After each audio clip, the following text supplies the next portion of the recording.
Hello, everyone, and welcome to a new episode of Last Best Hope for Conversation, your Babylon 5 podcast. In the CNC with me, or maybe I should say the tram, I am Jesse Jackson. Joining me is Lou. Good morning, everyone, or whatever time you listen to this to. And the podcast mom, Karen. Hi. And I hope we're not on the tram. Can we not be on the tram? Yes. But yeah. As long as we're not on the bus. Yes. There you go. We're usually under the bus. The Fall of Night. We are here. The last episode of the second season of Babylon 5. The command staff are caught between a rock and a hard place when Sheridan agrees to give sanctuary to a Narn warship, while Earth Force attempts to placate the increasingly aggressive Centauri Republic. This originally aired on November 1st, 1995, was written by J. Michael Straczynski, and it's okay. So I got to go straight to you, Karen. Happy, disappointed, surprised? Do we go right to the shocking end, or do we work our way up there? No, I mean, you're obviously talking about Kosh, right? Yes. Okay, so I'm happy that we got the reveal. His answer that everyone would recognize him makes a ton of sense now. And in my head, I'm debating whether he's a religious artifact and I'm talking about, is he a real angel or whatever? Or is he just a being that people will mistake for an angel? So that's in my head a little bit. But there's obviously some kind of, I guess, magic, because everybody sees him differently. So there's something there in how he shows himself. So, yeah, I was happy to see he was revealed.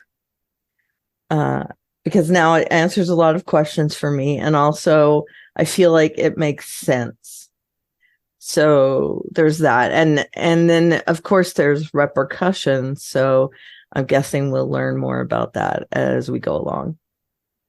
Lou, any thoughts before we just get to the general discussion of the episode? Kind of, we're going right to the beginning, ending at the beginning. Yeah, that's cool. I think JMS is a Arthur C. Clarke fan, because to me, this is the flip side of the coin of the Childhood Zen novel. If you've not read that, spoiler, skip ahead 15, 20 seconds.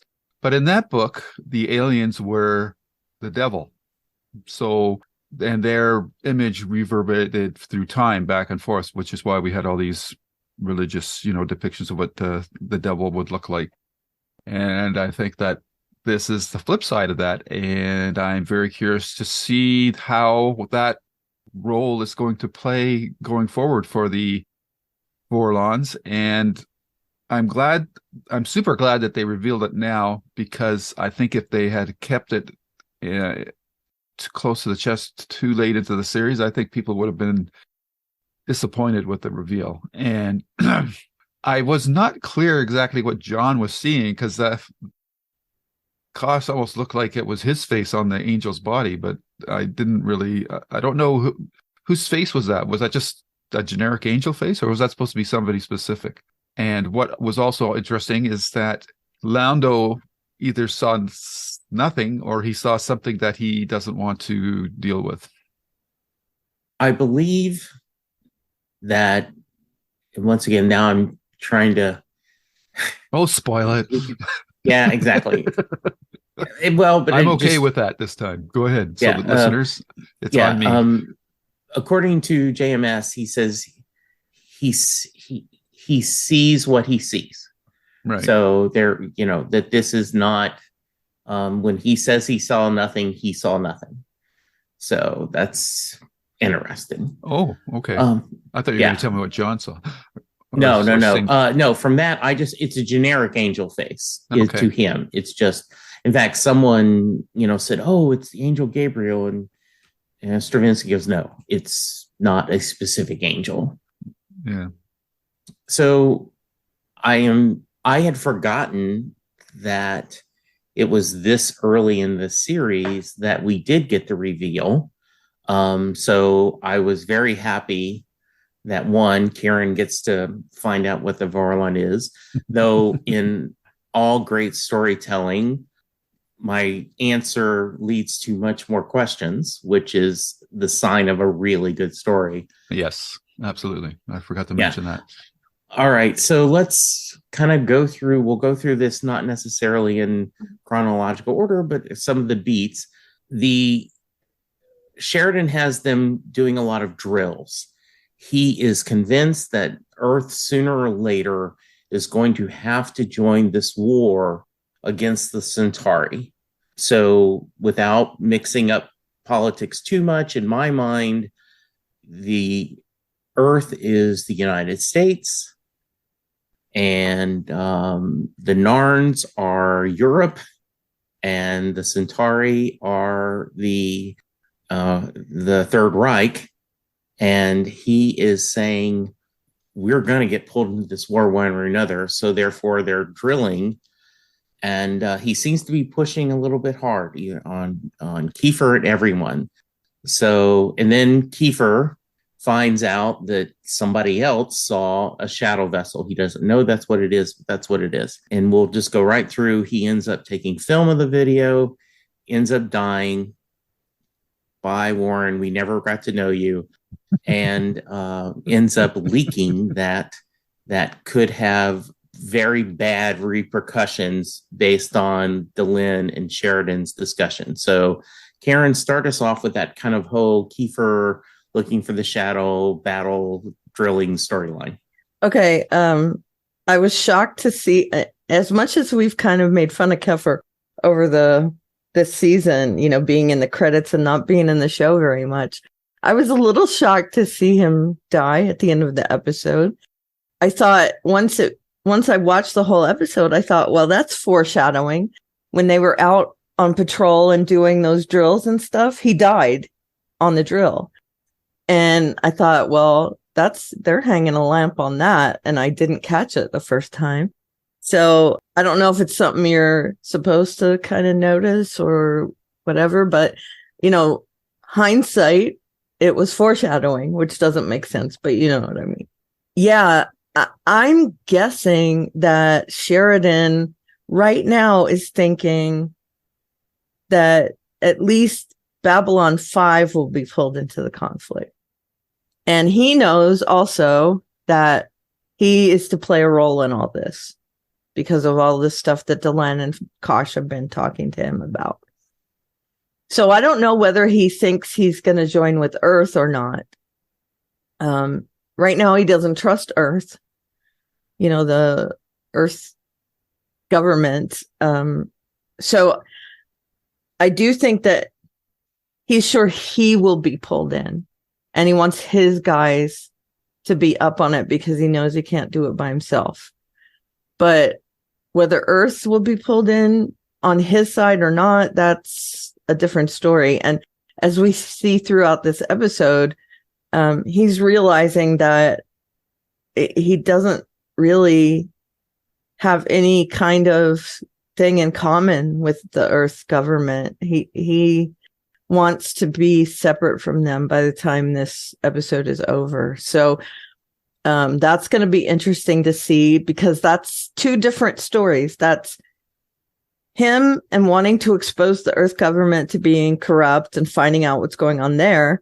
And him also trying to fight on the side of right in the Centauri Narn conflict because he knows that's going to get bigger. I mean, Centauri has already encroached on other races. So I do think he sees this growing problem on two fronts, Earth and the alien races. And he's trying to figure out how to balance him interfering in both, getting in the middle of both conflicts. So I think he feels really kind of lost at the moment, but knowing that he's got at least the Rangers, Kosh, Delenn on his side, I think is helping a little bit. So I'm anxious to see what happens with him, because he's shown that, and I'm talking about Bruce this time, he's shown that he really can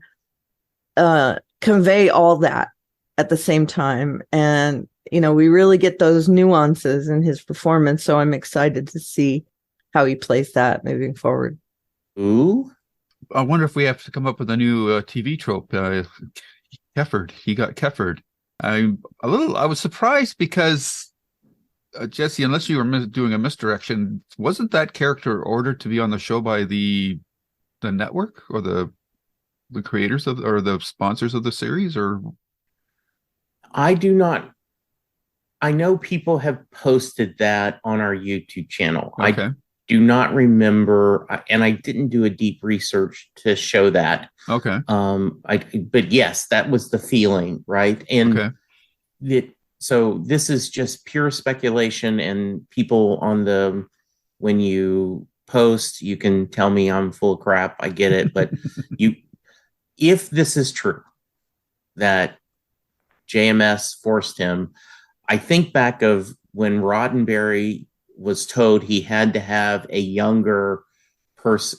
He had to have a younger person on the bridge, and that the Soviet Union was very unhappy that there was no Russian purpose, right? Because, hey, they were one that led. So he added Walter Koenig, which was the most Russian of all Russian people.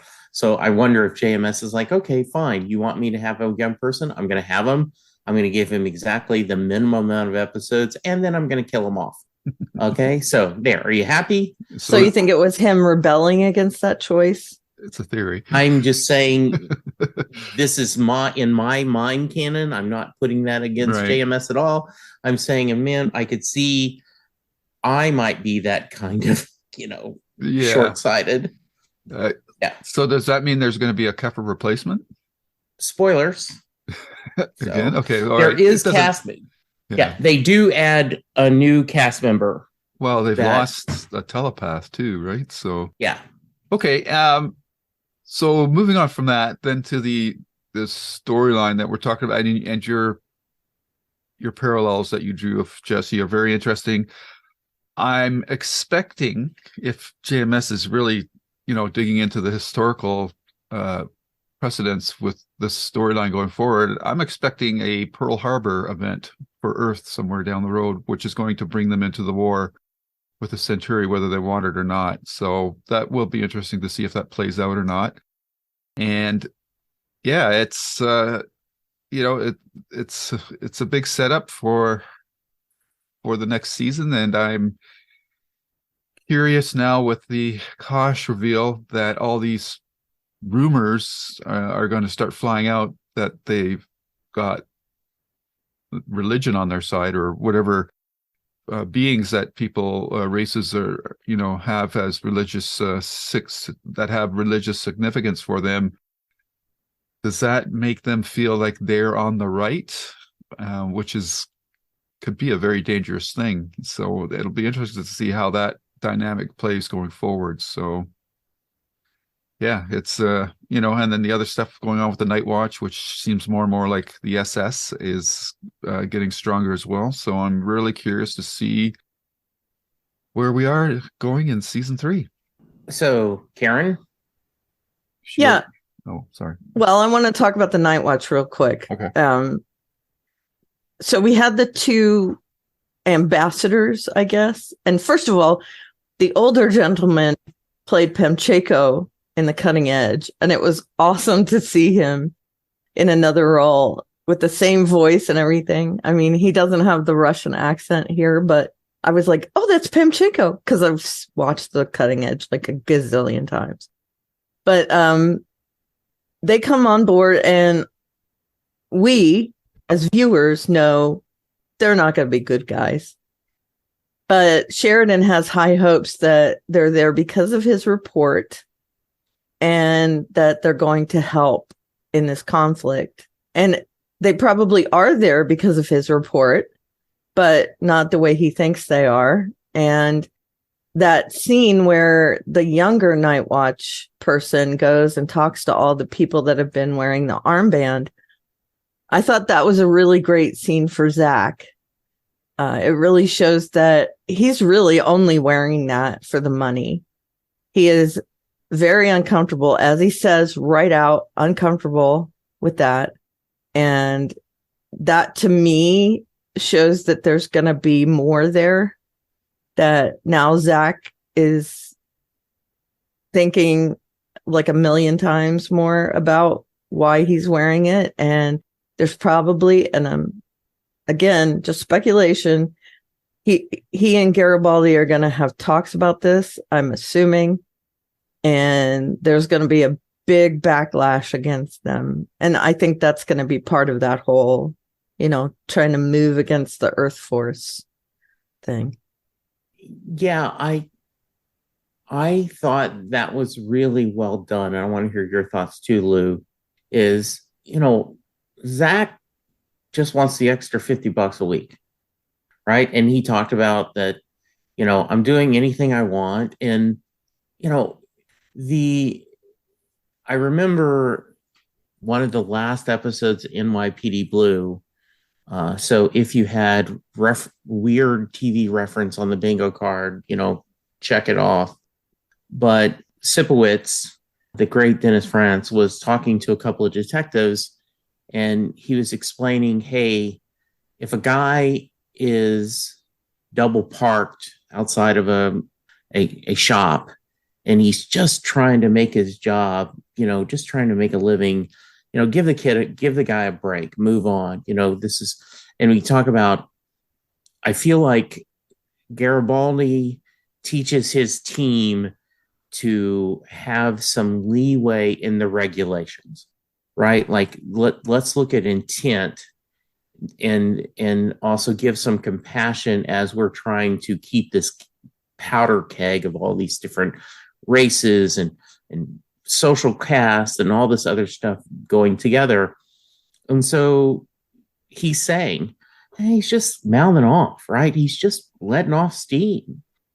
But to quote our second President Bush, either for me or against me, and so the Nightwatch is, no, you have to be either 100% loyal or you're 100% disloyal. And you could see that Zach is not feeling good at the end of that episode, at least from my perspective. Like, holy crap, this, I've helped this guy. And it does very much give thoughts of, Nazi Germany, that they're closing down businesses because you don't agree. Lou, thoughts on this? I'm not I don't think I have really much to add to what you've said there, Jesse. I think you've pretty well said it all for me. Just curious to see where it's going to go, to be honest. Yeah. Both of the guys who come from Earth are smiling, right? They're like, let's talk about Lou. Let's talk specifically about him going to Susan and saying, hey, you're ambitious. I can speed you along. And all you got to do is just, go along to get along. Thoughts on that discussion? Snitch. Yeah, be a snitch. Yeah, that was interesting. That actor was kind of interesting too, because I don't know, but he reminded me of Kyle MacLachlan from Twin Peaks. So he did a lot. And he played smarmy, oily very well. So I thought that he was well cast, and it was an interesting dynamic between the two of them. And obviously, in some ways, this is Susan's parallel to Lando's dealings with Mortius or Morton, whatever his name is. So where Lando went for it and she didn't. So she didn't take the easy road, and she prefers to do it on her own terms and through hard work. So, that just shows she's got her feet solidly planted on the ground. Would have been interesting to see if she would have had maybe some psychic vibes from the guy that was to why she didn't want to sign up with him. That would have been interesting, and maybe that'll be something that she might remark upon in the future with other instances with other characters. So we'll have to keep an eye out for that. And it was interesting too, because the character that the guy from Taxi, what's his name? Jeff Conaway. Jeff Conaway. He hasn't really been reporting anything at all, because to him that's just normal, chatter. But it's showing that the Nightwatch is, and I thought that was really well done in this episode, is really how insidious the Nightwatch is becoming. And we saw it also because that one CNC officer went to him, to the Nightwatch dude, and told him about the Narn warship hiding on the other side of the planet. So it's really just setting up the parallels that this Nightwatch is really more of an SS than anything else. So, I thought that part of the episode worked quite well, and it also sets up the bigger conflict that Sheridan has at the end with the Department of Peace and the Nightwatch as well. And I saw that the actor who played Wells, John Vickery, he was also the leader of the Grey Council.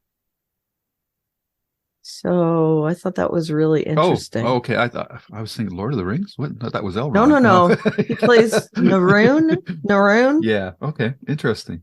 Yeah, that's what I thought. And it's hard to, once I know that, I can see that that's him, but I wouldn't have put them together. Right. Because his face looks so different.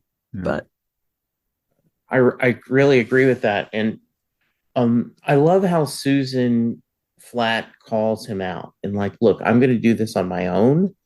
There's not any way I don't have to betray my friends. I thought that was really well done. I thought it was very Weasley when the guy from Earth, Jakar comes, and it's like, oh no, can't talk to you because I'm about to destroy you. And maybe another time. That I thought was very telling, and actually I would have thought like, wow, that's, why wouldn't you just visit with him? But it totally set that right, that this is not going to be. Yeah, Lance. Yes, exactly. Any thoughts on that storyline? Because Earth, and that Stravinsky picked "We Will Have Peace in Our Time" specifically because that is a pretty famous phrase about Chamberlain having a pact with Nazi Germany that they totally destroyed. So, Karen, let's start with that. Any thoughts on that? Yeah, and in this case, it's being subverted because when he says peace in our time, he means aligning with the bad guy, the guy who looks like more of a threat, I'm assuming, is why he is siding with them. He's not on the side of right. When history comes down, he's going to be on the other side of the fence. But he feels like if the Centauri are the stronger race, that's who he's going to go with, because it assures that he'll survive and Earth will survive. It's Weasley, but I get why they made that choice. Siding with the Narn would put the Centauri against them, and they don't want to come up against a force that might actually do some harm to Earth. They've already been through that with the Minbari, and they don't want it to happen again. The Centauri are a known quantity to them, and they feel like that's the safer option. Now, the fact that they were the aggressors in that, they don't care. They just know that the Narn are losing, and they don't want to be on the losing side. Lou? Yeah, this whole thing is set up as to really parallel the history that you've mentioned up front with the U.S. and the Nazis and so forth. So I really like how this episode has structured all of that, and the fact that Sinclair in Babylon 5 has been put into a different position than what the original, voiceover of the show's been for the first 2 seasons. I don't know if it's going to change in the third season. That will be interesting. And at the end of the episode, when Susan's doing the voiceover, it's turning Babylon 5's purpose into something else, something bigger, something more dangerous. So again, this is all really setting up to be a very interesting evolution for the third season. And I'm just really chomping at the bit to get to that first episode of season 3 to see how things have changed. So yeah, I'm really looking forward to seeing where the show is going to go from here. One of the things I'm glad you mentioned was for the first 2 seasons, if you watch those, and they change the beginning each season.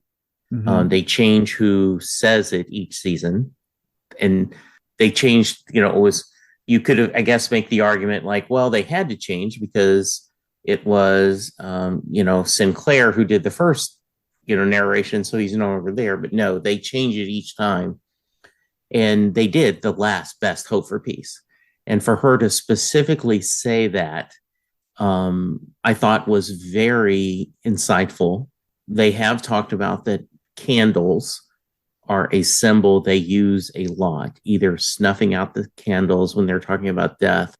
And so I thought it was specifically really lovely to have her voiceover while she is lighting the Hanukkah candles, because she had said she's not overly religious, but because of everything going on, she's thinking about that and going the over, discussion. She gives Sheridan a Hanukkah gift, a Christmas gift, and he's at first like, what is this? And I thought that was really lovely. It was a piece of the Black Star to remind him that nothing is impossible. And I thought that was a symbolic gift. I'd love to hear you guys' thoughts on that. But yeah, the stadium, the station now is, and I'm sorry, I'm all over the place, but I want to go back to, now let's talk about the gift, and then I'll ask you guys both a question. Sorry. Me? Okay. Yeah. I thought the gift was very symbolic. It's a piece of the hull of that ship that Sheridan destroyed. So he kind of beat the Kobayashi Maru scenario, I guess you could say. So I really like that, and I thought that was very thoughtful of Susan to give him that Christmas gift. And it's interesting that she was the only one that observed that holiday, as far as we know from this episode, and she's the most down-to-earth person. And I know a lot of people who, for holiday seasons, can be a terribly lonely time because they've lost loved ones. And I have a lot of friends that have lost loved ones in or around Christmas, which makes it doubly depressing for a lot of people. And it seems quite odd that such supposedly joyous occasions can bring very great depression. And it's just one of those weird ironies of life, I guess. But I think that Susan giving him that gift it feels so like it should be out of character, but in another way, it totally feels like that's Susan. She has no family, so to speak of anymore. So her family is where she is with these, her professional working relationship, which I think a lot of people nowadays have the same kind of dynamics in their life as well. So upon further reflection, it actually makes a little more sense to me now. So yeah, I thought it was a really nice touch. The other thing that I thought in the episode that was also a nice touch was that quick scene between Veer and Lanier, which was kind of the same. And they never listen. I thought that was really good too. So there was 2 nice touches in the episode that I really liked. Yeah, Karen, thoughts on both of those? I got to say, well, the Veer and Lanier thing was quite humorous. And it also kind of lets us a little more into their thoughts and feelings. I like that they're using each other as a sounding board and as a way to vent. And as far as the Susan part goes, I wondered if seeing the angel maybe gave her a little more of a religious bent. It showed her that maybe those kinds of things are okay to believe in again. But also I think that it was kind of her way to buoy herself up a little bit because of all this heaviness that's happening, to celebrate a holiday, to, give a gift, to light the menorah candles. I loved that interaction between her and Sheridan, where, he opens the gift and he says, well, I didn't have one of these, and he's not quite sure why she's giving him the scrap metal. And when she explains, and she went to a lot of trouble to get this for him. It wasn't just I found this and here you go. I think that also has a deeper meaning, that not only is she telling him, hey, you did this before, you can do it again.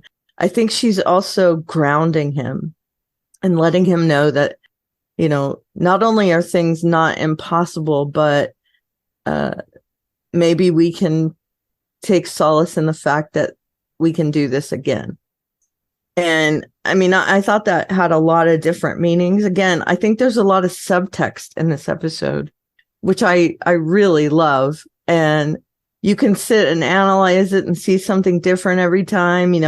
I think there are things that happen because Kosh reveals himself, that people kind of change in their minds as to what's going on.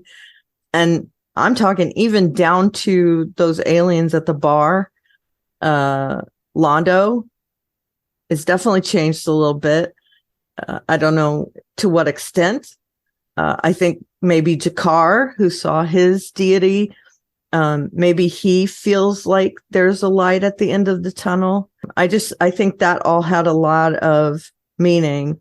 The part of the Black Star, the angel, just every little piece of symbolism in this episode has a way deeper meaning.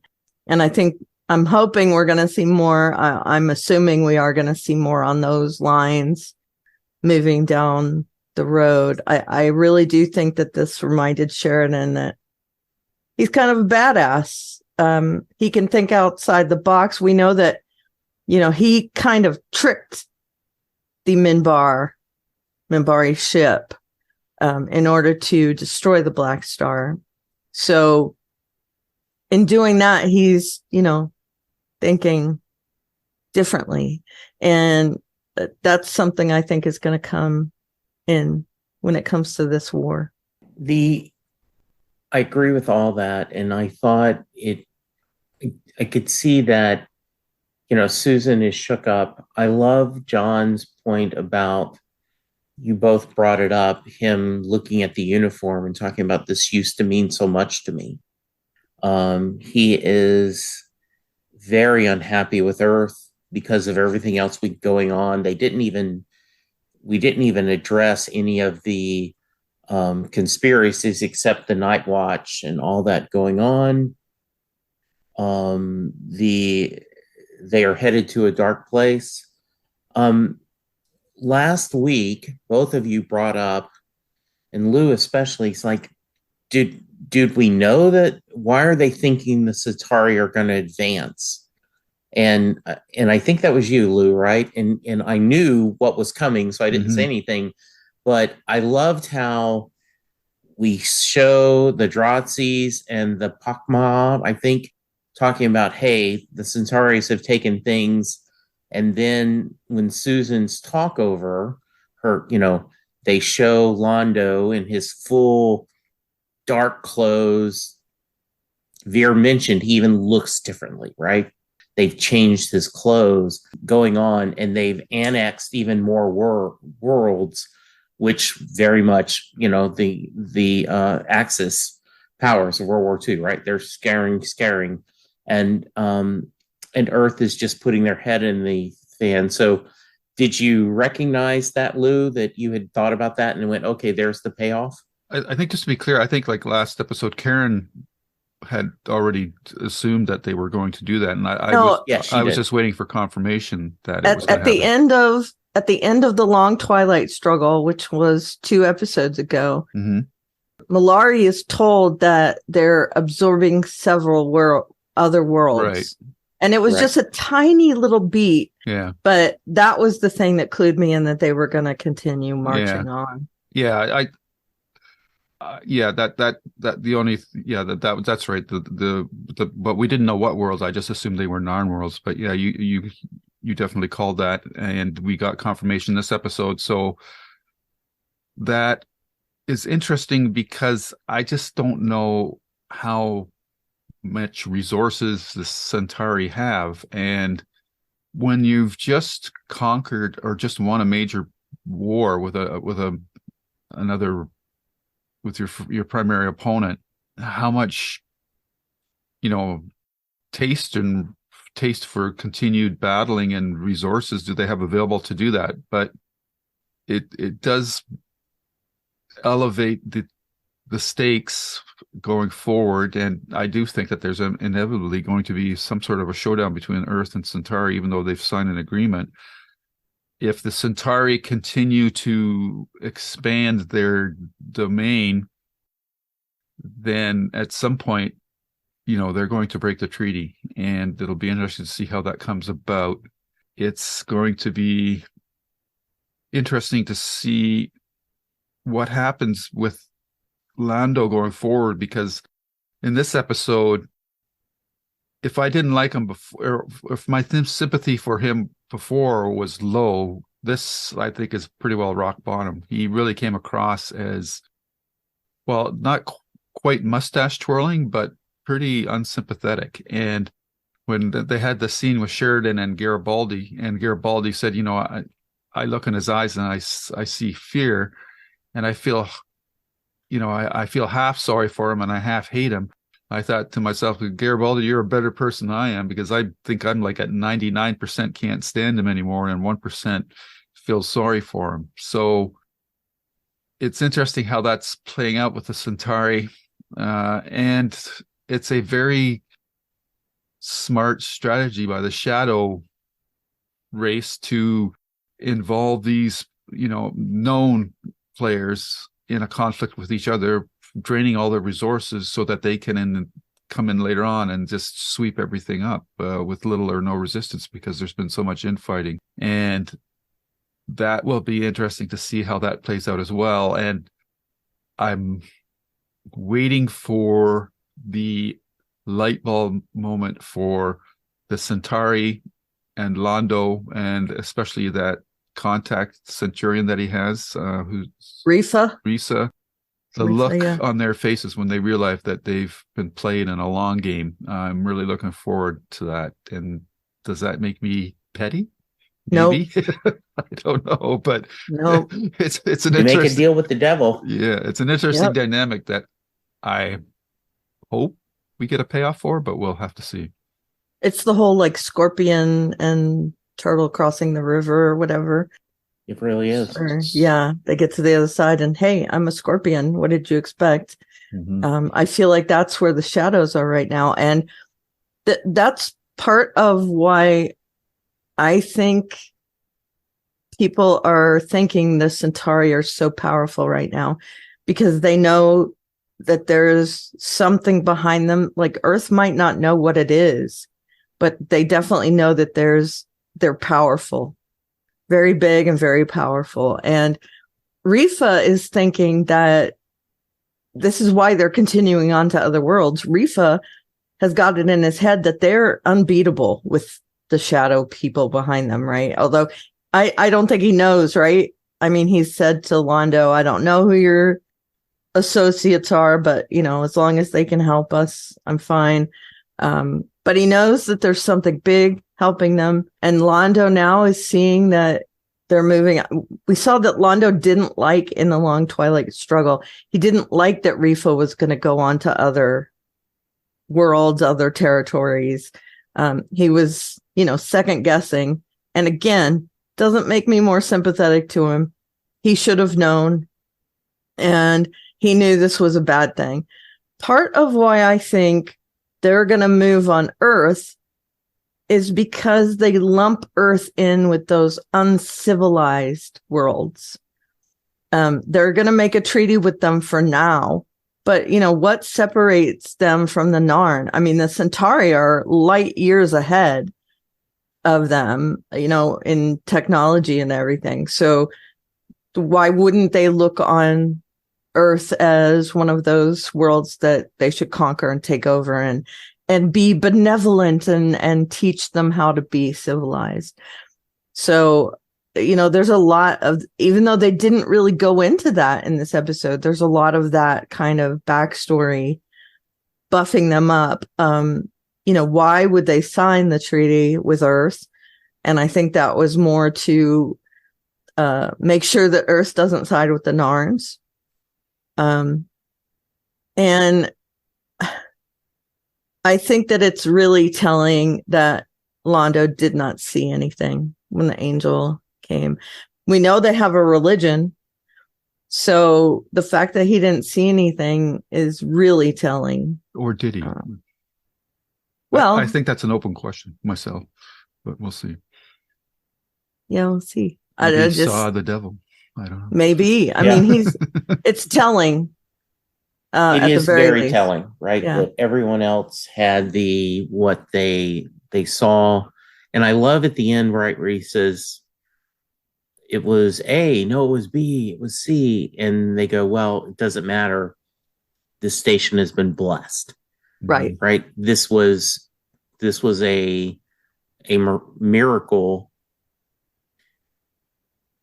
John is not so sure. He noticed Delenn is saying how beautiful this was. The Vorlons have visited all these worlds and seen them. And Sheridan immediately, to manipulate us? Like, what? He's looking into the other side. And I also think it's interesting that she had to ask Kosh to save him. He didn't do it immediately. It was, and maybe, the needs of the one outweigh the needs of the many. But in his case, maybe the needs of the many outweigh the needs of the one. And, we had just gone through this, the Inquisitor, is one person so important? And, Delenn is thinking, if you're going to do something, do it now. They have established that they don't know this is Kosh. They just know that something showed up. Right. And Sheridan knew. Yeah. But everyone else just thought it was a deity from their religion. Right. Now, I have to ask you a question. There's a lot of conflict in my mind, between what Kosh knows about Sheridan and what he actually does. We've been told, or it's been implied, that he knows that Sheridan has a larger part to play. If that's the case, why did he not just take off the suit and go save him without prompting? Because he knows that he needs Sheridan in the future. But I do see where, they talk about, well, now the shadows know you're here. So revealing himself was a gambit. He's not quite sure what side that's going to put him on. So he's putting himself in danger. Now, so, I mean, to me, that's like Kosh is really doing things, saying things, and they're different. Is Sheridan willing to risk himself for the bigger picture? But then is Kosh willing to do that? It doesn't look like it. It looks like he has to be prodded. So he has feet of clay, Kosh does. He's definitely not really buying into his own rhetoric, if that's the case. So right now I'm wondering, we've seen what Kosh is, and now that opens up more questions for me. What's his deal?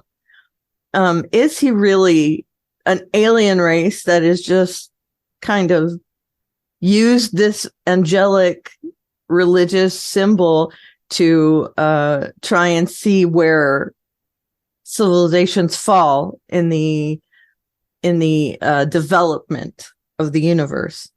Or is he really part of this religious thing, and he's part of magic and religion and all that stuff?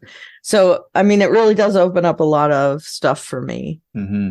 It raises a really interesting question too, in that if Kosh can project onto every race some religious significance, is that something involuntary for him, like breathing? Or because we haven't seen his true form, because everybody sees something different. So what is his their true form, her true form, whatever gender, race, mix of being Kosh is? And if that was what he was hesitating about, the fact that he would be not just revealing himself, but sort of infusing all these races with this religious fervor, why didn't he just project one image or reveal his true self to everyone, so that everyone saw the same thing, and instead of everybody seeing what they wanted to see? So that to me is a very interesting question. And I don't know if that's going to get paid off further down the road, but we'll have to see. So yeah, it raises a lot of questions for me as to why he would do that projection to each race like that, as opposed to just projecting one single form. So and he knew that would happen too. Yes. I mean, yeah, because he said everyone's going to recognize. So that's why I'm curious as to why he allowed that to happen, as opposed to just projecting on one form and that makes me assume that it's involuntary, that's what happened. Seems to be.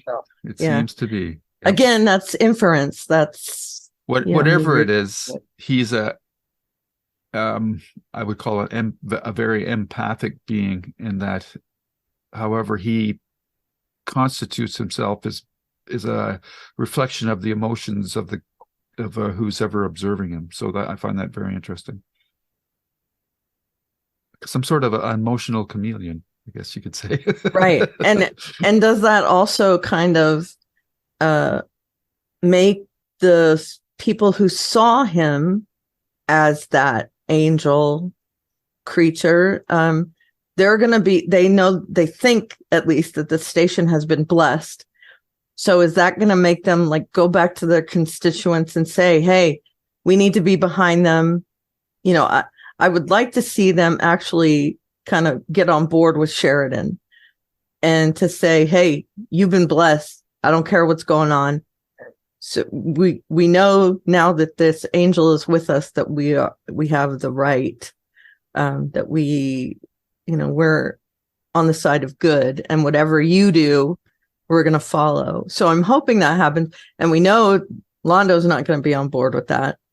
And I think maybe that is why they kind of put it in our head that he didn't see anything, which means he's not getting that vibe that the Babylon 5 was blessed, but everyone else did. So that'll be interesting to see too. It makes me nervous too, from the perspective of, you always hear in a conflict that God is on our side mantra, and that makes me nervous in this scenario, because while that might provide the motivation for all these races to be involved in the conflict, it's based on a false belief. And if at some point maybe the shadow race can actually show that what Kosh really looks like, and that could be a devastating blow to the entire allied forces against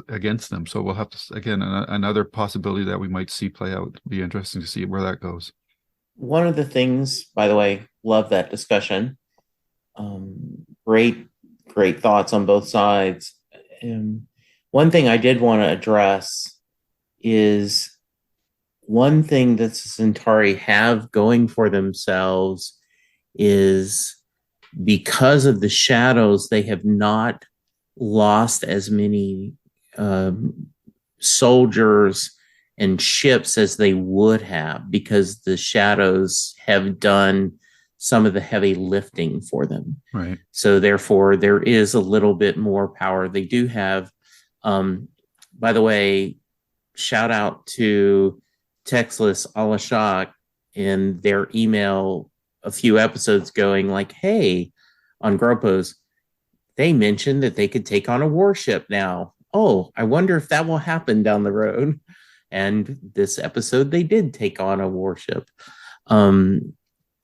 I also love that Sheridan is trying to do the right thing, and Earth technically supports him, but says what you should have done.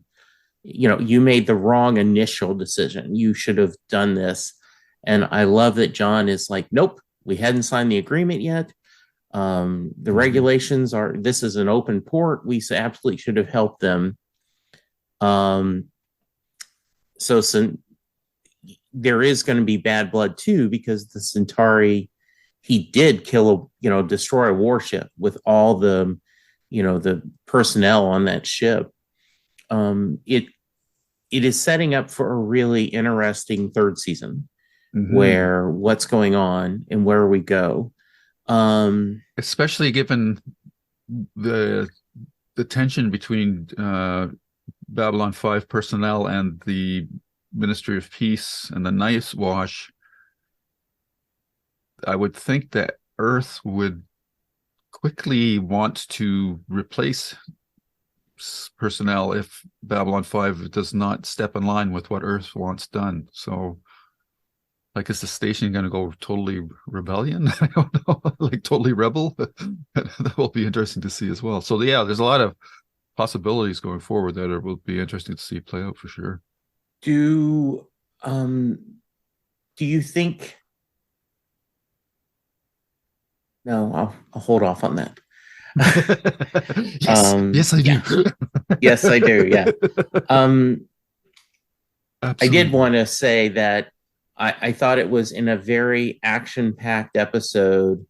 It was very cool that you mentioned it, both of you did, that Veer and Lanier having that little moment, the idea, and someone speculated that were they giving code messages to each other, that maybe it wasn't just as something.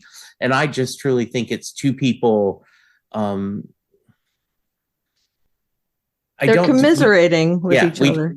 We don't do this anymore because things have changed and just COVID kind of got us out of the practice. But for when I was working for RealPage, and even after I left, every 4 to 5 weeks, we would rotate and we would do a poker night with everyone who worked, and we would just have 3/4 of the purpose was not to play poker. It was just to complain about our jobs, Right. Yep. And just to spend the time, as most having a few soft do. drinks, eating some food, playing poker, and, telling funny stories about our jobs and complaining. Yeah. So I could absolutely see both of them, same time tomorrow. Yes. Yeah. Right. And notice they don't really even talk to each other. They're just having inner monologues they're saying out loud. Yeah. Just brilliantly written. Yeah. The only thing I didn't like about it is it killed my theory of that Veer was already working with as a liaison between the Londo and the other races. So like he was giving them inside intel. Maybe that will develop from these meetings. I don't know. But yeah. Veer working with the Minbari, not. Yeah. So I did love the scene though, and it was nicely understated, and both actors played it really great. And same time tomorrow. Yep, that was just a nice bow tie on the whole scene. Yeah, and at least we've seen that he and Lanier have a rapport, so that kind of leaves it open for him to talk to Lanier about stuff. So that could literally be more than that little beat in this episode. It could be setting up for something else. Yep. And to go back to a few episodes ago where Londo wants to have a drink. I want you to have a drink with me. And he lets the Centauri that had caused all the trouble, right, that had been killed. He says this was no problem. And he and Garibaldi have a drink. If you go back and rewatch the series, right, there is that, it's almost the last moment Londo still has quote unquote friends at the station. You know, it's almost like, and obviously they knew that when they were doing the story, but we don't know, but that it gets that feeling when you're rewatching it, you know, oh, this is kind of the end of a chapter. And now then he's about to go to a darker phase where he is more and more alone. And I also... Londo knew that, right? I'm assuming. Right. But he knew that might be the last chance for him to have a Right. drink and bond with Garibaldi. And it is very weird to say Jakar. They don't say Ambassador Jakar now because he's not ambassador. And in my ears, it always sounds wrong. Like Jakar doesn't seem like he used to be the ambassador. And I loved how he played that so eager, like maybe Earth is going to be there. Maybe we have something, and then just hopes are dashed.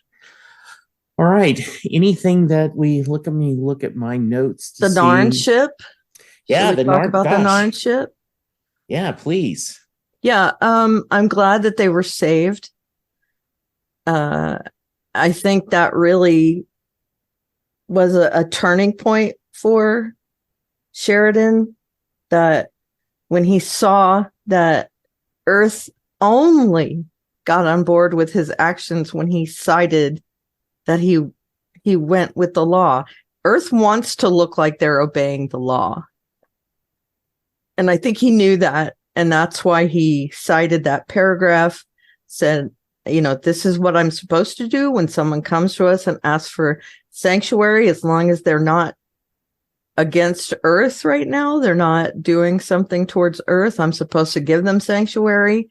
And then they ended up destroying the Centauri ship inadvertently. I mean, I think they were just shooting at it to try and get it out of the way, but did more damage than they thought.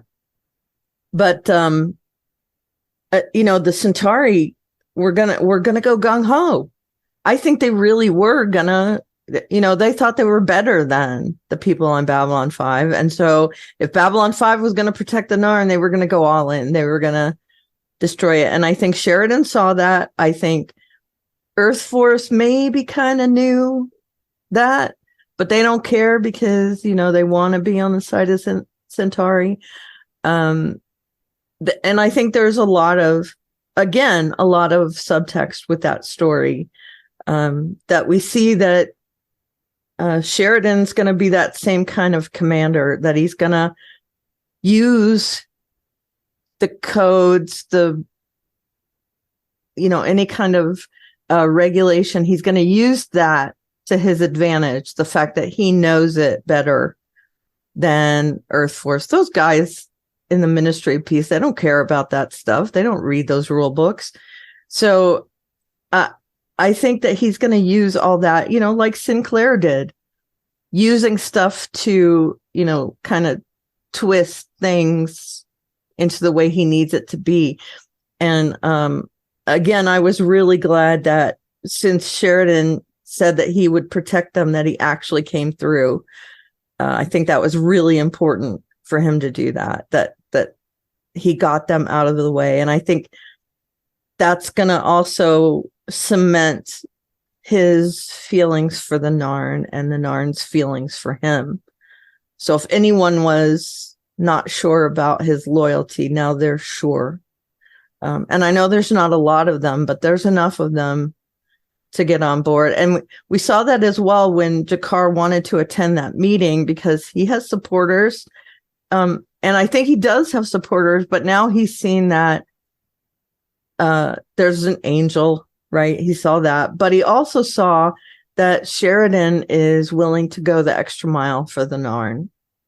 So again, there's a lot of stuff in there that I thought, I can see they're really setting things up, and they're being really successful. And every part of this episode had something in it to infer. We could take something from each part of this episode. So I love this whole thing of them setting up what's going to happen next. It's interesting that what this episode highlighted for me with this whole thing with the Ministry of Peace versus where Sheridan was, is that you can see how what we believe to be morally right as opposed to what is expedient politically are often at loggerheads with one another. And it's easy to understand, or it really makes it justifiable to me why people don't trust politicians in general, because this is a prime example of a pretty straightforward situation where, from our perspective, because we're cheering for the heroes in the show, Sheridan acted properly, and the things that he's being asked to do in the aftermath of that just really grate against our sense of right and wrong. And the leader, Lance, wants peace at all costs because he has grandkids, and that's quite understandable. But peace at all costs for the wrong reasons is not the right path to take either. And there's a price to be paid for sure for standing on the high moral ground. But I think that is ultimately what prevails in the end. And taking it to current day events, we're starting to see events play out that are undermining the positions of one political party versus the other, even though neither party is perfect by stretched imaginations. But when you start infringing on, rights that were granted 50 years ago and start taking that away, then people don't really care what your political stance is. They're just going to be opposed to you. And we're seeing that in this episode. And so I think that's playing out quite well. And I think the show acknowledged that very well by the fact of Sheridan's practice apology in the mirror, of which I thought was just a hoot, because he says, "And I'm sorry I waited as long as I did before I blew them all straight to hell. As with everything else, it's the thought that counts." I just love that whole monologue in the mirror. Yeah, that was fantastic. And that's the frustration that I think, everyday people like us feel with politics. And that is, it's complex issues. And I understand that you have to make tough decisions sometimes, like you referenced the needs of the many versus the needs of the one scenario. So I think a lot of political issues are based on the many. And a lot of times when you base it on the needs of the many, it overlooks or conflicts with our base principles that we believe in, and freedom of speech, freedom to practice your own religion, and so forth. And these types of decisions always conflict with that. So I'm very impressed with the complexity of what the show is handling, or it's hinting at. I don't think it's directly, handling these issues, but if anybody's watching it, it allows it, and like with all good art, it allows you to see things in there that they might not be intentionally intending, but it holds up a mirror to yourself that allows you to reflect on what's going on. And I think that, and ask questions. And I think that's when art is at its best. And this episode did that quite a bit for me. So I'm just amazed at how complex this show is becoming. And it's not just a us against them thing, because there's so many different parties at play. You've got all these different races, and you've got the Vorlons and the Shadow Warriors. So there's all this stuff going on. And it's going to be an interesting juggling act to see how the show handles this going forward. Well, I think it's good to mention again that every episode in the third season, JMS wrote himself. Mm-hmm. And every episode of the fourth season, he wrote himself for this very, thing. So a couple questions, and then we'll go to feedback. But both of you, are you feeling, I know you guys have been very early bought into that you've enjoyed the series. After 2 full seasons, has your anticipation or enjoyment of the series gone up, about the same? Tell me about that, Karen. Where are you at now? Definitely up. And I think a lot of it is because the story is becoming way more cohesive, and we're seeing the threads and where they point. And I think a lot of that is because we're getting past the setup point. And, that for me, that's where a show gets good. I mean, like I said earlier, the first season curse on a lot of shows do this. They use it too much for setup. And that's why you start to lose interest in a show that, if they're just blabbering on about the past or what someone's motivation is, that I don't need to know all that. It just, start telling the story and I'll get it as we go. But I do understand that they feel like they need to set things up more. And yes, I do think that we're into the main story, and it's gotten me very, very much interested in where it goes from here. Not that I wasn't before, but I think I'm more enthusiastic about it. Luke? Definitely agree with what Karen said. I think the characters have become more complex, especially the ones that were in the first season. It would have been interesting to see how much more depth Sinclair would have had. Or is it Sheridan? Doing it again. Sheridan. So Sinclair would have been if he had stayed on with the series.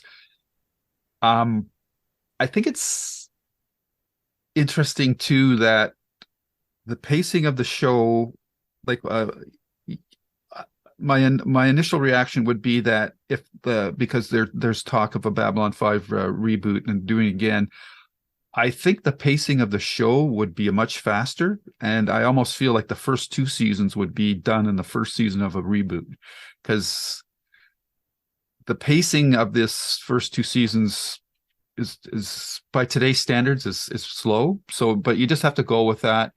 I realized that they were building up this big universe and all these different races, and it's in contrast to say like something like Star Trek, which it's hard to imagine now because it's so part of our culture. We just understand that a new Star Trek show comes on, you don't really need to, all the stuff doesn't need to be explained to you because you've got all this history behind you.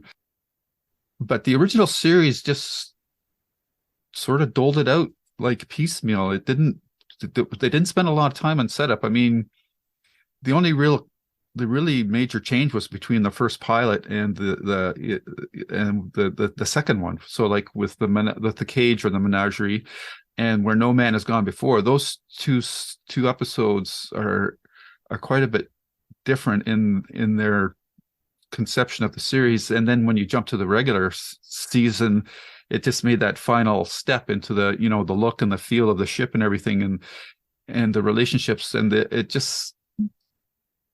just, for a show that's that old, I'm really, thinking back on it now, it's impressive how they were able to just sort of leap into the whole future of that series and just run with it. Whereas in Babylon 5, I feel like it took them a lot longer to get going with that. But I don't hold it against them too much, because I think like much more recent show like Fringe had the same problem. They spent so much time in the first season just setting all this stuff up, and it just basically was like a case of the week or a monster of the week or whatever, phenomenon of the week. It wasn't until they embraced the serialized storytelling that series leapt up for me. And Babylon 5 was serialized all along, but I just think the pacing was a bit too slow in the first season. So I'm really glad that the second season has picked up a notch. And I think in general, the whole second season just had better production values and better casting. And there was maybe only one or two guest stars that I don't think were up to the task of what they were assigned to do. Where in the first season, it was the flip side of that, where most of the guest stars just weren't up to snuff, and that always took me out of the episodes. But this season, there hasn't been any real gaffes on that, and from that perspective, in terms of guest stars, I think a lot of them were really well chosen, and it's also been a benefit. A lot of the guest stars that we're seeing this season are actors that we've known in other projects that after Babylon 5 that we are familiar with. So it's easier to make that connection with them as well when they're the guest stars of the episode of the week. So overall, the show has become much more complex. The characters have become deeper. The stakes have been risen higher. Questions have been answered. New questions have been put forth, and that's just really positioned me to hope that the third season just kind of lets it all hang out and let's go for it. So I didn't tell you this beforehand, so this may be unfair, but do you have, either of you, both of you, questions you would like to be answered in the third season? For example, like Kieran, if I had asked you, I want to know what's in what's Kosh. So do you guys have some? What's in the box? Yeah, I have many more questions about Kosh. Yeah. We've seen what he looks like, or what he projects at least, but that doesn't tell me who he is. Mm-hmm. So I want to know more about that. We're going to have to learn more about the Psychor and what they have to do with the Earth government. What's going on with Mars? Yeah. Right. The Mars colony. Exactly. And how Sheridan and the Rangers are going to intercept all this stuff. So, I mean, there's a lot of things I want to know about.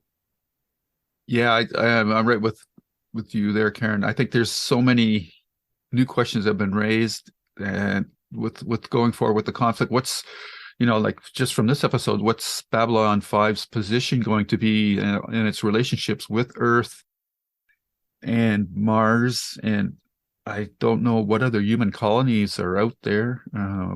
It'd be interesting to find out how big is Earth's fleet, that kind of stuff.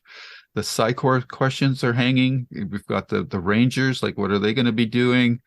So yeah, this is just a lot of moving parts that we need questions to, and it will be interesting to see. Again, I'm saying that a lot because that's how I feel, and like how all these characters, like what if JMS likes to flip the card on the characters like he did with Londo and Jakar in the first two seasons? Is he going to continue flipping characters on us?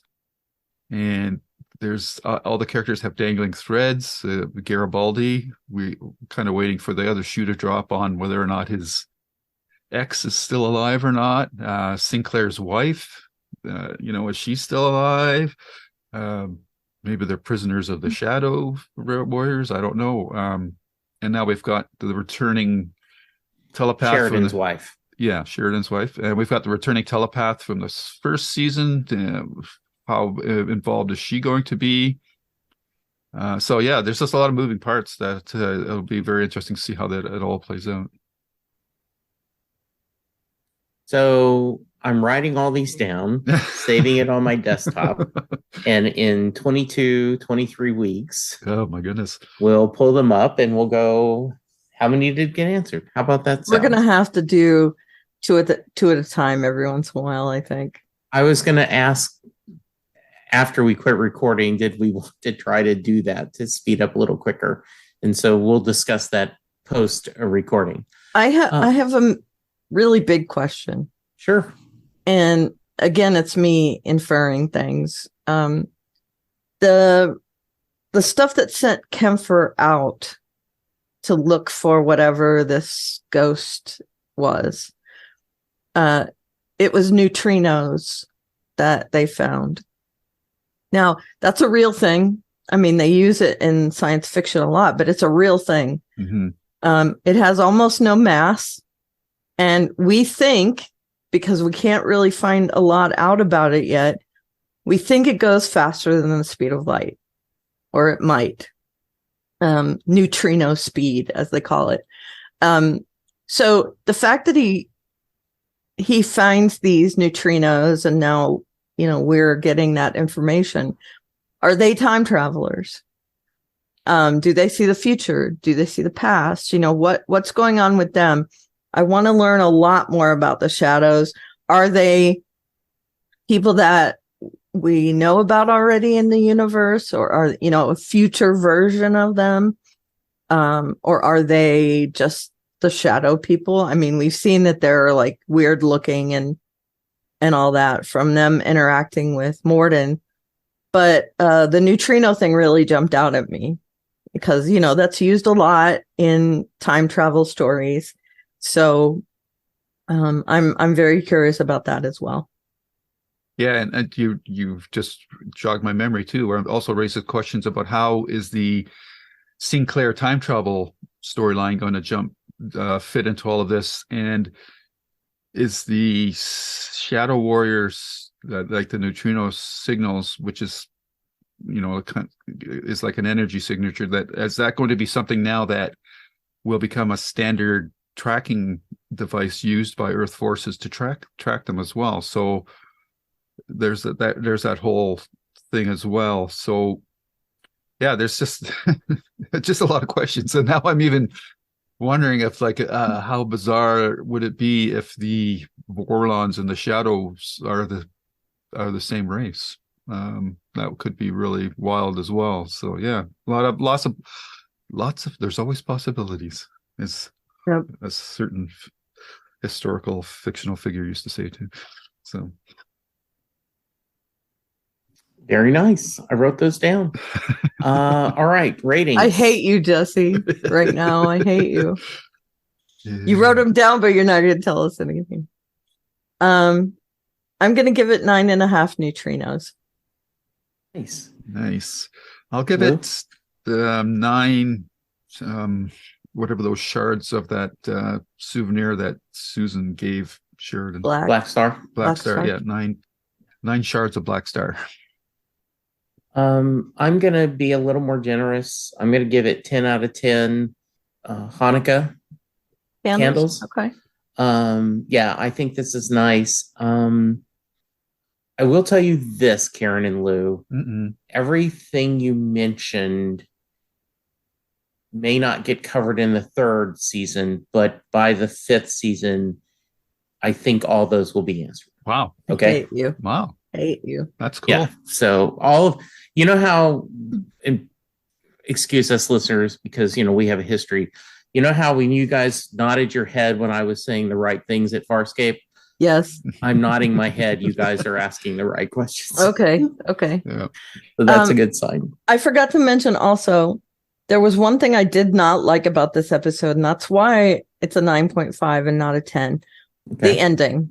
Yes. Thank you. I thought it was okay. Talk to me about that. The rest of the episode and clunky. Yeah, me too. Very abrupt. Why just stop the story there and do like a minute-long voiceover to explain what goes on next? I'd rather see that, to be honest. I guess, I'm understanding that they kind of wanted to skip over the boring part and put us right in the middle of the action in the next episode, but it seemed out of place to me. Yeah. And I totally forgot to mention it during our talk. I would have much preferred a scene between the major characters saying things are going to be different going forward, as opposed to Susan just sort of summarizing everything for us. And again, maybe that was a restriction or a kind of storytelling device that in the 90s they felt they had to spell things out for the audience. But I think that would have been that, that whole thing was a tell sequence, and it should have been a show sequence. And that I think I totally agree with you, and I'm glad you brought that up. I forgot to mention that earlier. So I'm gonna not disagree with you, but I'm gonna give my side of it. I think the point was to kind of wrap up the year. One of the things that this show does really well, that every season is a year. Mhm. And unless you're doing a show based in a high school, most TV shows don't do that a lot. And so she's wrapping up the year. And then I think the important thing is her, and I had this up, let me see if I can still have it, where she says, by the end of 2259, we knew that it had failed, but in so doing, it became something greater. As war expanded, it became our last best hope for victory, because sometimes peace is another word for surrender, and because secrets have a way of getting out. So Delenn had said it's really important that the world not know that we know shadows are out there, because we aren't ready to fight them. And by her saying secrets get out, then you cut to the ISN showing footage. That's why I think that was his choice of the storytelling, to give her the narrative, to talk about, the best chance for victory and secrets going out, and then cutting to that scene of ISN, because we had just been told, oh, this is bad if we know. Right. Not disagreeing with y'all's assessments at all. I'm saying I think that's why the choice was there. Yeah. See, you just got me jonesing for a scene where the main characters are together, and then they all see this ISN news blast come on, and they go look at each other and go, "Oh, shit's going down now." Like that would have been a fantastic way to end the season. But, right. And Susan could still have said that stuff out loud. I got you. Sheridan. I agree. Yep. But it's a choice. I mean, I get it. Yeah, I think so. They just probably didn't have the time or the budget to film that extra scene, whatever. There we go. Yeah. Get all the cast together. I do not remember this. I honestly don't, but I will laugh my butt off if in the very first season of the first episode of the third season, there's them all watching this together. I'm like, oh, hey, look. I don't remember if that happens or not. I don't think it does, but that'd be nice. Yeah. That would be hilarious. All right. Karen, do you have our email from Texas Alashot? Do I? I think I forwarded it to you. I may not have. The reason why is I'm always worried I'm going to spoil this. Right. Yeah. So I get it. Just so you know, I don't read it. Okay. Until I did not forward it, so I will read it if you don't mind. No, go for it. So, how many things we have been waiting for that happen in this episode? Babylon 5 takes on a warship and wins. Kiefer meets his fate and nearly blows the secret everyone's been trying to keep out of the water. And we finally see Kosh. Or did we? If everyone sees the Vorlon as something different, do we know what he actually looks like? And things on Earth start taking a darker turn, with them taking the curious position of the role of both 1930s Germany and Britain, with their increasing totalitarian policies domestically and appeasement diplomatically. I hope this answers Luke's question about why Garibaldi tolerates the Nightwatch. Frankly, he doesn't have a say in it. It isn't really having two bosses at the same time, and that's the problem. Security ultimately works for Earthgov, and Nightwatch is part of the Ministry of Peace, which is a branch of the Earthgov. So Nightwatch is Earthgov, and their powers seem to be growing by the day. The question is, when the chips are down, where do you think Zach will land? Anyway, can't wait till you start season 3. So much there I can't wait for. Until then, this is the Texas on the Shot signing off in Valen's name. Yeah, I can't wait either. Texas. Yeah. Thoughts? Anything? I think this episode proves me right that the Nightwatch being part of the security forces is not a good thing. And I think that you can't serve two masters, and we saw in this episode the CNC crew member telling the Ministry of Peace about the Narn battle cruiser being on the other side of the planet. So I I think this episode proves me right. So maybe Yeah, maybe they'll I think disagree with me on that, but no. I think the point is Garibaldi can't tell Zach not to be part of it. Is what her point, their point is. Again, I'm sorry, I'm just putting this to like present day examples. But if you work if you work as a security guard or you're a police officer, you're not allowed to wear a banner from another competing or service. I still disagree with that position. Okay, good. Did any significant did we pull any things from I know we were going to start just pulling highlights from the from our YouTube, and if not, we can wait till next week. From the tubes. I can say that most of them degree were entertained by our discussion of the episode. The discussion about the Prime Directive was interesting for several of them. I think the most contentious thing about the episode was the reveal that the Inquisitor was Jack the Ripper. Some feel that it's too on the nose and too tropey, where others are okay with it. So that discussion is interesting. I don't think there's a right or wrong answer to that.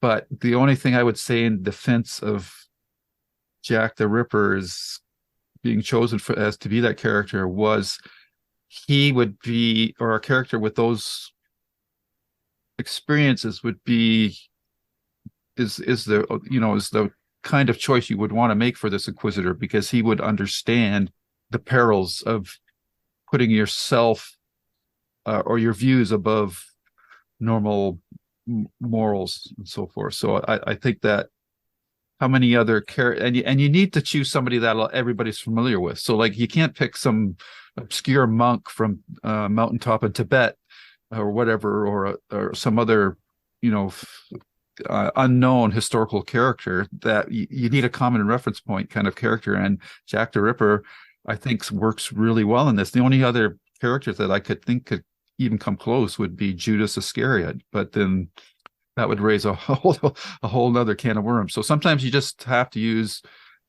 narrative shorthand, and Jack the Ripper I think was a pretty solid choice for creating the proper dynamic that JMS wanted with the Inquisitor. So just food for thought. There's no right or wrong. It's it's like I agree. By the way, I do now want to read the episode. I want to watch the episode or read the short story where it's Judas who's the Inquisitor. That would be very fascinating. I totally get the side that says, well, they think it's a trope, but I respect that thought. My feeling is with you, Lou, and I think Karen too. This works perfectly because we don't know what happened to Jack the Ripper. Mm-hmm. Like if you use Idi Amin or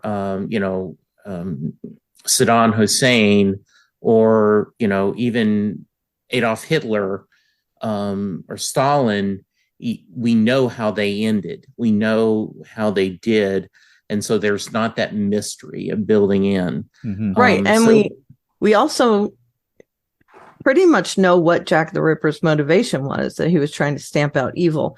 Right. So I think there's a lot of things in that quote unquote character that would make sense. Yeah, I do. But I thought it was a very entertaining discussion, and I agree. And if you guys have not gone to the YouTube page, where can they find it, Lou? Because I think it's worth watching. Yeah, it's listening to. Yeah, it's Lou's Reviews, and you'll find the B5 podcast there. And I again thank everybody who's commenting on the episodes on the YouTube channel.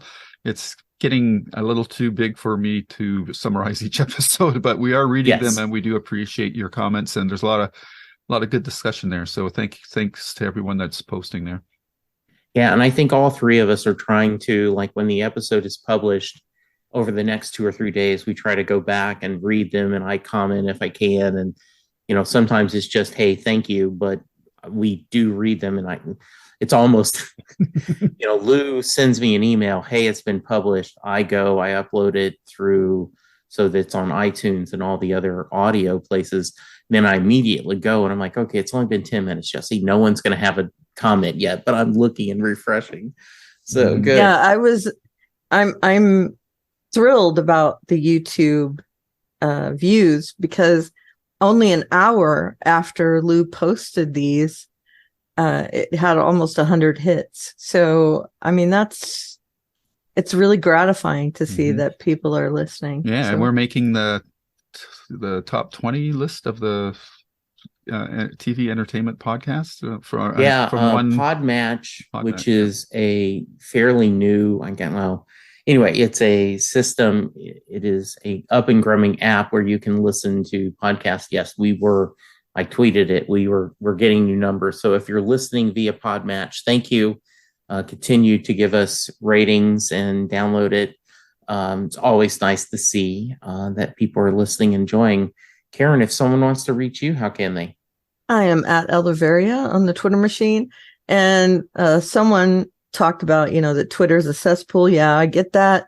I'm still there because of expediency, but I'm getting at Eldeveria on all the other platforms in case one of them takes off.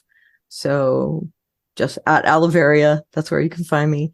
And my blog is alliestuff.com. And when you land there, the landing page has a bunch of links to other things. So, and for people looking on YouTube, Lou does reviews at Lou does reviews, because they do usernames now. So, oh, good. I am at Jesse Jackson DFW. I will tell you, I'm mostly on Twitter because of all the Springsteen stuff, but every once in a while, something magical happens.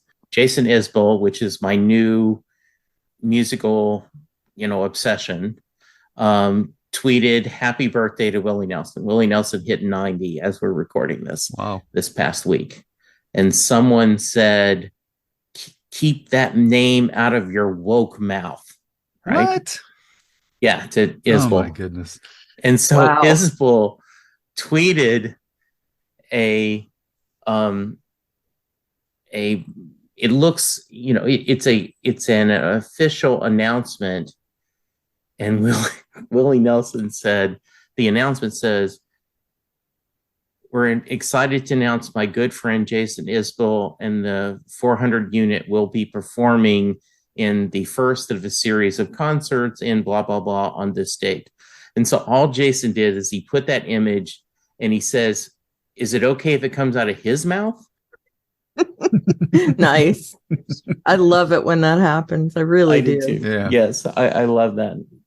So anyway, yes, please like and follow us wherever you get your podcast. Like and follow us on YouTube.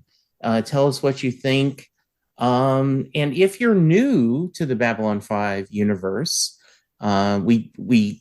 I think most of our audience are going through this journey with us, like me as a veteran. But if you're a rookie, email me, on Twitter and send me to in our email address what you want to get out of season 3. I think that would be fun to see. Mm-hmm. We'll add that. So yeah. What's our email address again? For those who need it. Yes. And I'm going to look that up right now. jklb5podcast@gmail.com. That is JKL. That's Jesse Karen Lou, B5podcast@gmail.com. Okay. I just wanted to get that in there. I know I put you on the spot. But no, I'm glad you did. Jesse was going to say it, but then I knew he didn't know what it was off the top of his head. Yes, exactly. I was looking through the tabs of my computer like, okay, where is it? Where is it? Yes. So thank you for the prompt that gave me time to pull it up, Karen. Sure, no problem. I'm here for you. So only an hour and 45-minute discussion, a 45-minute episode. It's the last episode of the season. Mm-hmm. That's how we roll. That is how we roll. I can't believe we're already 2 seasons done. I know. It's when we started what do you mean already? It seemed insurmountable at the time, but here we are. It's been like a year. We're almost at the halfway point. That's crazy. There we go. Yeah, by a year. That's pretty good. Yeah. All right, Lou, Karen, thank you both. This is so much fun. I say this every time, but it's true. Every Sunday morning, this is just such a joy to spend time with you guys. We did get someone who sent us an email with some constructive criticism. And I had to reply him back to saying that he was worried about Lou's feelings about spoilers. And I said, the three of us have been podcasting together so long that are friends in real life and virtual life that, trust me, if he was ever worried, he would just tell us immediately and we would change it because we all love each other. So thank you guys. Yeah, I think it's payback. It's payback for the Farscape podcast. Yes, it is. That's what's going on. That sounds great. Yeah. All right. So for Lou, for Karen, I'm Jesse Jackson. Thank you for listening. And let's be next week and we'll start season 3. Bye, everyone. Yay, bye. Bye-bye. And scene.